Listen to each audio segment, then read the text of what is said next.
எல்லாருக்கும் வணக்கங்க. உங்கள் எல்லாரையும் 666 மந்த்ரா யூடியூப் சேனல் வாயிலாக மறுபடியும் சந்திக்கிறதுல எனக்கு ரொம்ப ரொம்ப சந்தோஷம். தொடர்ந்து நம்மளுடைய சேனல் மூலமாக ஆன்மீகம் சார்ந்த பல பதிவுகளை பதிவேற்றம் செய்து கொண்டிருக்கிறோம். உங்களினுடைய மேலான ஆதரவும் நமக்கு தொடர்ந்து கிடைத்து கொண்டே இருக்குது. ரொம்ப சந்தோஷம். அந்த வகையில் இன்றைக்கி இந்த வீடியோவில் பார்க்கக்கூடிய ஆன்மீக தகவல் என்ன அப்படின்னு பார்த்தீங்கன்னா, மே 4ஆம் தேதி 2026ஆம் ஆண்டு, அதாவது அக்னி நட்சத்திரம் தொடங்கக்கூடிய காலம், ஸ்டார்டிங் அப்படின்னு சொல்கிறது. இந்த அக்னி நட்சத்திரம் தொடங்கக்கூடிய நாளன்று, அதாவது மே 4ஆம் தேதி அன்று உங்கள் கையில் ஒரு 3 எலுமிச்சை பழங்கள் இருந்தது அப்படின்னு சொன்னால் உங்களுடைய வாழ்க்கை மாறும், தலைவிதி மாறும், உங்களுடைய பொருளாதாரம் உயரும். அது என்னங்கிறத இந்த வீடியோவில் விளக்கமாக பார்க்கலாம். சரிங்களா? அதாவதுங்க, இந்த அக்னி நட்சத்திரம் அப்படிங்கிறது சூரியன் பரணி நட்சத்திரம் 3ஆம் பாதத்தில் நுழைந்து நெருப்பு நட்சத்திரமான கிருத்திகை நட்சத்திரத்தை முழுமையாக கடந்து ரோஹிணி நட்சத்திரத்தின் முதல் பாதம் வரை பயணிக்கும் காலத்தை தான் நாம் அக்னி நட்சத்திர காலம் அப்படின்னு சொல்கிறோம். இந்த அக்னி நட்சத்திர காலத்தில் நெருப்பின் அதிபதியான அக்னி தேவர் தன்னுடைய முழு பலத்தையும் வெளிப்படுத்துவார். சார், இப்பயே ரொம்ப சூடாக இருக்குது சார், இன்னும் அக்னி நட்சத்திரத்தில் எப்படி இருக்க போகுதோ அப்படின்னு சொன்னால் கவலையே படாதீங்க. இதை விட 2-3 மடங்கு சூடாக தான் இருக்கும். ஸோ என்ன பண்ணலாம்? தற்காத்துக்கிறத தவிர்த்து நாம் ஒன்றும் பண்ண முடியாது. இயற்கையை நாம் என்ன வெல்லவா முடியும்? நிறைய தண்ணி குடிக்கணும். அனாவசியமாக காலை 11 மணியிலிருந்து மாலை 4 மணி வரை வெளியே செல்வதை தவிர்க்க வேண்டும். முடிஞ்ச அளவுக்கு நம்மளை நாம் பாதுகாப்பாக வீட்டுக்குள்ளேயே இருந்துக்கிட்டோம்னா ஒன்றும் பிரச்சனை இல்லை. ஆஃபீஸ்க்கு போகிறவங்க ஆஃபீஸ்க்குள்ளேயே இருந்துக்கிட்டால் பிரச்சனை இல்லை. வெளியில் தேவையற்று போக வேண்டாம். அவ்வளவுதான் நம்மளால் முடிஞ்ச தற்காப்பு. அதாவதுங்க, இந்த அக்னி நட்சத்திர காலத்தில்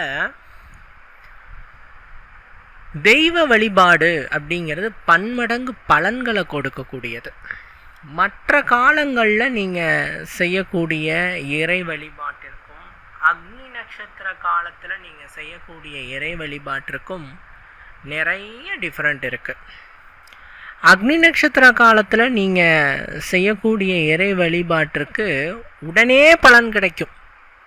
அட் அ டைமில் பலன் கிடைக்கும் சார் அப்படிங்கிறாங்கல்ல, அந்த மாதிரி அட் அ டைமில் உடனே பலனினை கொடுக்கக்கூடியது இந்த அக்னி நட்சத்திர காலகட்டம். அக்னி நட்சத்திர காலகட்டத்தில் ஒரு பூவை எடுத்து தெய்வத்துக்கிட்ட வச்சு, சுவாமி எனக்கு இதை நிறைவேற்றி கொடுன்னு வேண்டிட்டாலே அது சீக்கிரமாக நிறைவேறும். அக்னி நட்சத்திரத்தில் இறைவனிடத்திலே மலரினை கொண்டு பூஜை செய்து, அதாவது அர்ச்சித்து, என்ன வேண்டி விரும்பி கேட்டாலும் அது நிச்சயம் நிறைவேறும் என்று சாஸ்திரத்திலே சொல்லப்பட்டிருக்கிறது. இந்த அக்னி அப்படிங்கிறவர் மனிதனுக்கும் தேவருக்கும் உண்டான தூதுவர். எங்கள் கடவுளுக்கே இப்போ நாம் ஒரு பிரார்த்தனை வைக்கிறோம் அப்படின்னு சொல்கிறச்ச அந்த பிரார்த்தனையை இறைவன்கிட்ட யார் சார் எடுத்துகிட்டு போகிறது அப்படின்னா அக்னி தேவர் தான் எடுத்துகிட்டு போவார். தேவர்களுக்கு ஒரு பிரச்சனை வருது அப்படின்னு சொன்னால் அவங்க பிரச்சனையை யார் எடுத்துகிட்டு போவாங்கன்னா அதுவும் அக்னி தேவர். அதனால தான் தெய்வத்தை கும்பிடும்போது விளக்கேற்றி வச்சு சூடம்பத்தி வச்சு கும்பிட்றோம். இப்படி வணங்குறோம் அப்படின்னு சொன்னால் நம்மளுடைய விருப்பங்கள், நம்மளோட ஆசை, நாம் இப்போ என்ன சார் நினைக்கிறோம், இப்போது சீக்கிரமாக எனக்கு கல்யாணம் ஆகணும்னு நினச்சி ஒரு சூடத்தை கொளுத்தி சுவாமியை கும்பிட்றச்சு அந்த சூடத்தில் எரியும் அக்னி தேவர் அதற்கு சாட்சியாகி நம் விருப்பங்களை இறைவனுடைய செவிகளுக்கு எடுத்து செல்வார். அதுதான் பார்த்தீங்கன்னா நெருப்பை வச்சு எதையும் செய்யுங்கன்னு சொல்கிறது. சார் நான் சத்தியம் பண்ணுறேன் சார், நெருப்பை வச்சு சத்தியம் பண்ணுறது. திருமணத்தின் அன்று அது நடக்கும். கல்யாண சமயத்தில் புதுமண தம்பதிகளை, அதாவது கல்யாணம் ஆகிற மணமக்களை முன்னாடி உட்கார வச்சுருவாங்க. உட்கார வச்சுட்டு சத்திய பிரமாணங்கள்லாம் அது அந்த மந்திரங்களில் இருக்கும். அந்த சத்திய பிரமாணம்லாம் இதெல்லாம் எதுக்கு பண்ணுறதுன்னா, அக்னியை சாட்சியாக வச்சு நீ செய்கிற, இப்படி செய்கிறதுங்கிறது அக்னிங்கிறது தெய்வத்துக்கான தூதுவர். ஸோ நீ சொல்லக்கூடிய சத்தியம், செய்யக்கூடிய சத்தியம் இறைவனிடத்திலே செல்லுது அப்படிங்கிறதுக்கான தாதுபிரீகம் தான் அது. சரிங்களா? இந்த அக்னி நட்சத்திர காலகட்டத்தில் சார் நிறைய வழிபாட்டு முறைகளில் உக்ர தெய்வ வழிபாடு முதன்மையானது சார். நிறைய பேர் இன்றைக்கி காளி உபாசகர்களாக இருக்கிறாங்க, நாம் பார்க்குறது உண்டு. நிறைய பேர் காளி உபாசகர்கள்.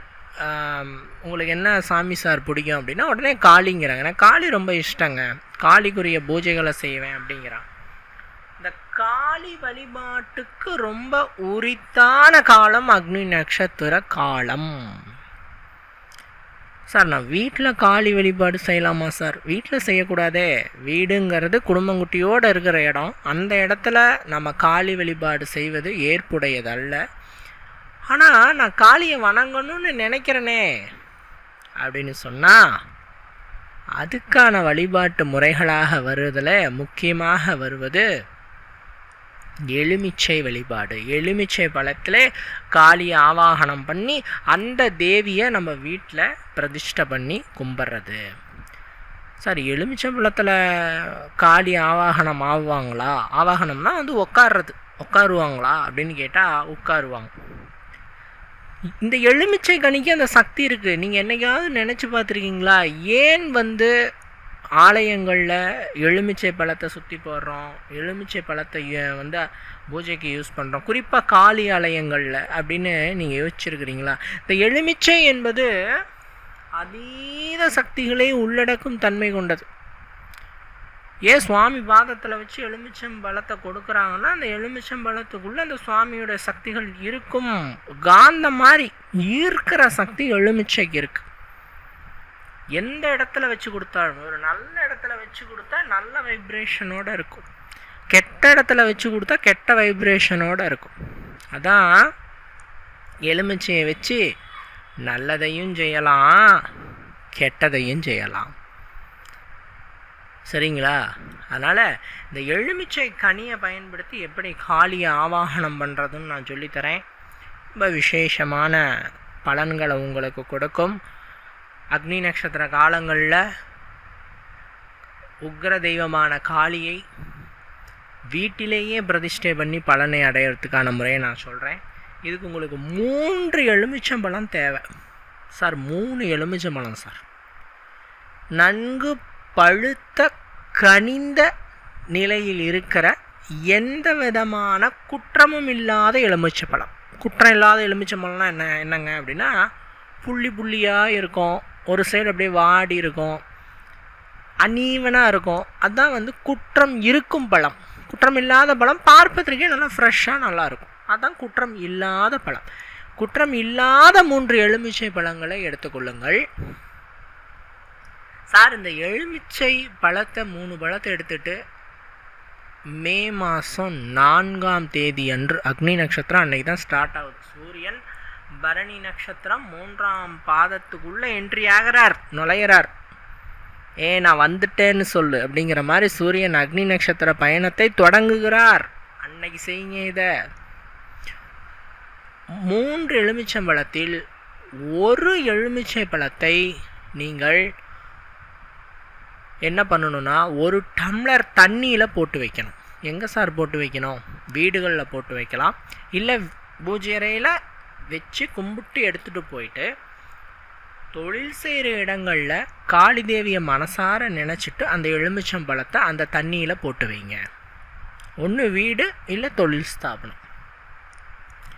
இப்படி காளியை மனசில் நினச்சிட்டு அந்த எலுமிச்சம்பழத்தை தண்ணியில் போடுறச்சே, அதுவும் கண்ணாடி டம்ளரில் தான் போடணும். சில பேர் கேட்குறாங்க, ஏன் சார் கண்ணாடி டம்ளரை பயன்படுத்துகிறீங்க? சார் வேறு டம்ளர்லாம் யூஸ் பண்ணக்கூடாது. கண்ணாடி என்பது ஃபஸ்ட்டு சக்திகளை அப்சர்வ் பண்ணுற சக்தி இருக்குது, எதிர்மறை ஆற்றல்களை விரட்டி அடிக்கிற சக்தி இருக்குது. அதனால தான் இந்த கண்ணாடி டம்ளரை பயன்படுத்துகிறோம். ஏன் சார் வீட்டுக்கு முன்னாடி கண்ணாடி மாட்டி வைக்க சொல்கிறோம்? கண்ணாடி மாட்டி வச்சா யாராவது உள்ளே வராங்கன்னா அவங்க ஏதாவது திருஷ்டி போட்டாங்கன்னா அந்த திருஷ்டியை கண்ணாடி ரிஃப்ளெக்ட் பண்ணிடும். அவங்ககிட்ட இந்த நல்ல வைப்ரேஷன் வந்தால் இழுத்து வச்சுக்கும். அதுக்காக தான் கண்ணாடியை முன்னாடி மாட்டுங்கன்னு சொல்கிறேன். இப்படி கண்ணாடி டம்ளரில் காளிய மனசில் நினச்சி, சார் நான் மனசில் நினச்சி அந்த எலுமிச்சம்பழத்தை தொட்டால் அந்த எலுமிச்சம்பழத்துக்குள்ளே காளி வந்துடுவாங்களா அப்படின்னா, எலுமிச்சைக்கு அந்த சக்தி இருக்குது. எலுமிச்சையை கையில் வைத்து கொண்டு நீங்கள் என்ன நினைத்தாலும் அந்த நினைத்து மற்றவங்கிட்ட அது கொடுக்குறச்சே அது நடக்கும். இப்போ உங்கள் ஃப்ரெண்ட் இருக்கிறாரு, நீங்கள் எலுமிச்சம்பழத்தை கையில் வச்சுட்டு அவருக்கு இன்றைக்கி போகிற காரியம் நல்லா இருக்கணும், வெற்றியாகணும், சக்ஸஸாக இருக்கணும் அப்படின்னு சொல்லிட்டு அந்த எலுமிச்சம்பழத்தை அவங்கக்கிட்ட கொடுத்தீங்கன்னா அவங்களுக்கு சக்ஸஸ் ஆகும்.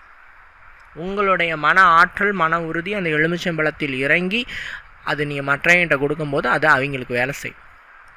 எலுமிச்சை கனியை உயிர் உள்ள கனி அப்படின்னு சொல்கிறோம். அதுக்கு ஜீவன் இருக்குது. சைவ பலியில் 3 கோழி பலிகளுக்கு சமம் ஒரு எலுமிச்சை கனி.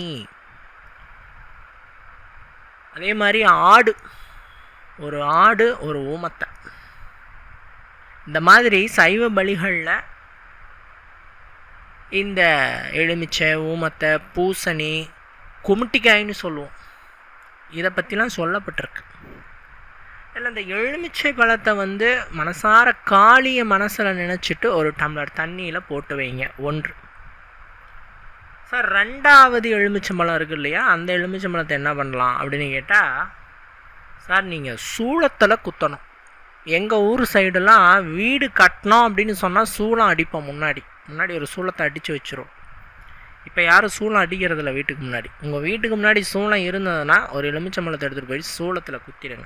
இல்லை நீங்கள் போகிறச்சே கோயில் இருக்குது அப்படின்னா கோயிலில் இருக்கிற சூளத்தில் குத்திடுங்க. போகும்போது காளிய மனசு, அது காளியம்மன் ஆலயமாக இருந்தால் இன்னும் சிறப்பு. காளிய மனசை நினச்சிட்டு, சார் தலையை சுற்றி குத்தலாமா? தேவையில்லை. தலையை சுற்றி குத்தணும்னா தேவையில்லை. காளிய மனசில் நினச்சிட்டு அந்த சூளத்தில் குத்துங்க. இது ஏன் சார் பண்ணுறோம்? தாயோட உக்கிரத்தை குறைக்கிறோம், தாய்க்கு பலி கொடுக்குறோம். இதுக்கு பேர் சைவ பலின்னு பேர். அக்னி நட்சத்திர காலத்திலே உக்கிர தெய்வங்களுக்கு பலி கொடுக்குறச்சே அந்த தெய்வம் நம்மளுக்கு கேட்குறத கொடுக்கும்.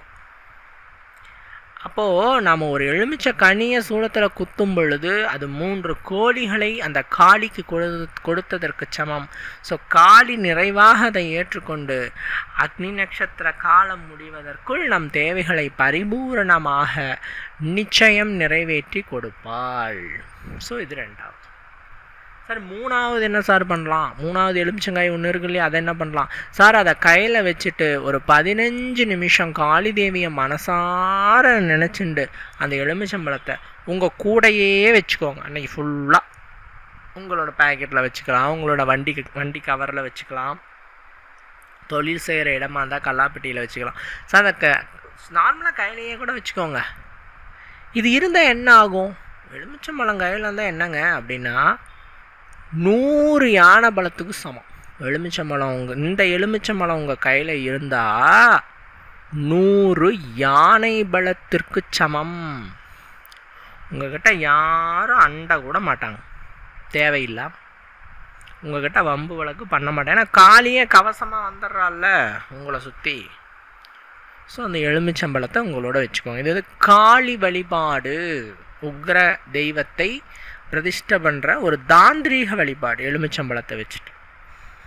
இது நீங்கள் எல்லா தெய்வங்களுக்குமே பண்ணலாம், ஆனால் காளிக்கு இது ரொம்ப விசேஷம். ஏன்னா இது ஒரு உயிருள்ள கனிங்கிறதுனால பலி கொடுத்ததன் காரணமாக இது காளிக்கு ஏற்புடைய ஒரு கனியாக சொல்லப்படுது. ஸோ இந்த எலுமிச்சை கனியை இப்படி பயன்படுத்தி பயனடைங்க. 3 எலுமிச்சங்கனி, 1 கண்ணாடி டம்ளரில் போட்டு வைங்க, 2 சூளத்தில் குத்துங்க, 3வது கையில் வச்சுக்கோங்க. டெய்லி பண்ணிவிட்டு வாங்க.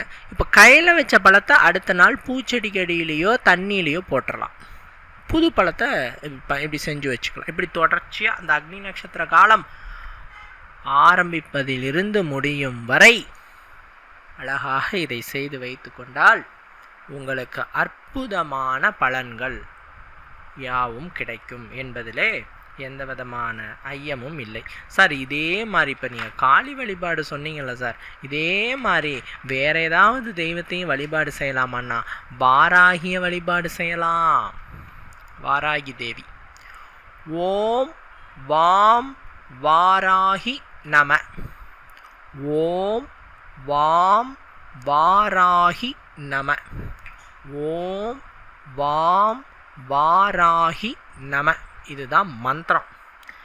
முன்னாடி காளி வழிபாட்டில் சொன்னோம் இல்லையா, 3 எலுமிச்சம்பழத்தில் 3வது எலுமிச்சம்பழத்தை கையில் வச்சுட்டு காளியை ஒரு 15 நிமிஷம் நினச்சிக்க சொல்லிட்டு அந்த டைமில் இந்த மந்திரத்தை இப்போ நான் காளி உபாசனை பண்ணலன்னா வாராகி உபாசனை பண்ணுறச்ச இந்த மந்திரத்தை நீங்கள் ஒரு 21 முறை சொல்லி எலுமிச்சங்கனியை வச்சுக்கோங்க.